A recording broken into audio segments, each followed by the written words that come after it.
তো নারীদের জন্য শ্রেষ্ঠ কিছু কাজ বা করণীয় আমল সম্পর্কে বলবেন। দেখুন, নারীদের জন্য সবচেয়ে গুরুত্বপূর্ণ শ্রেষ্ঠ আমল হলো ঈমান আনার পর, আকীদা বিশুদ্ধ করার পর, 5 ওয়াক্ত নামাজ আদায় করার পর, রমজান রোজা রাখার পর স্বামীর আনুগত্য করা। আমি সব সময় বলি, এই আমলটা আমাদের মা বোনদের জন্য এখন তিতা করল্লার মতো হয়ে গেছে।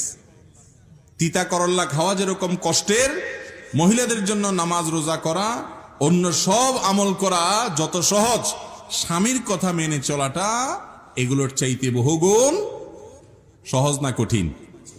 কঠিন। এটা মনে মানতে চায় না। বিশেষ করে ইবলিসি সিস্টেম আমাদের মা বোনদেরকে নানাভাবে প্রতারিত করে রেখেছে, তাদেরকে ধোকায় ফেলে রেখেছে। তারা তথাকথিত সমান অধিকারের কথা শুনে, ইসলাম ন্যায্য অধিকারের কথা বলে, সমান নয়, কারণ সব জায়গায় সমান দিলে হয় না, কোথাও বেশি দিতে হয়।